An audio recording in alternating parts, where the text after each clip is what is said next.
আসসালামু আলাইকুম। বার্তা নির্দেশে সবাইকে স্বাগতম। ভারতীয় সাবেক কর্নেলের হুমকি, হাদির পরে আবার টার্গেট এনসিপির হাসনাত আব্দুল্লাহ। ভারতের সাবেক সেনা কর্মকর্তা কর্নেল অবসরপ্রাপ্ত অজয় কে রায়নার একটি টুইট ঘিরে সামাজিক যোগাযোগ মাধ্যমে তীব্র সমালোচনা ও উদ্বেগের সৃষ্টি হয়েছে। টুইটে তিনি দাবি করেন, উসমান হাদির পর পরবর্তী টার্গেট হতে যাচ্ছেন এনসিপির হাসনাত আব্দুল্লাহ।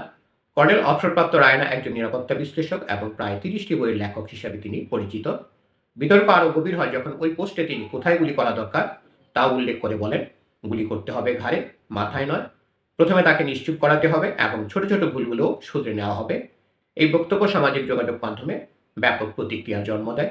দর্শক, আরও সংবাদ পেতে আমাদের বার্তা নির্দেশ চ্যানেলটি সাবস্ক্রাইব করে আমাদের সাথেই থাকুন।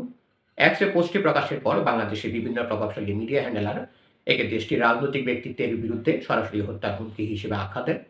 কেউ কেউ ইনকিলাব মঞ্চের মুখপাত্র উসমান হাদির উপর সাম্প্রতিক হামলার সঙ্গে এই বক্তব্যের সম্ভাব্য যোগসূত্র নিয়েও প্রশ্ন তোলেন। তবে বিতর্ক ছড়িয়ে পড়লেও কর্নেল অবসরপ্রাপ্ত অজয় কে রায়না পরবর্তীতে এ বিষয়ে আনুষ্ঠানিক কোনো ব্যাখ্যা দেননি। একটি গণমাধ্যমকে দেওয়া প্রতিক্রিয়ায় তিনি বিষয়টিকে তাচ্ছিল্যের সঙ্গে উল্লেখ করে বলেন, সামাজিক যোগাযোগ মাধ্যমের পোস্ট নিয়ে অতিরিক্ত সংবেদনশীল হওয়ার কোনো প্রয়োজন নেই।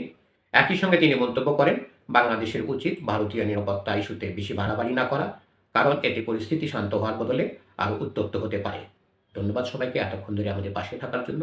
আরও সংবাদ পেতে আমাদের বার্তা নির্দেশ চ্যানেলটি সাবস্ক্রাইব করে আমাদের পাশেই থাকুন।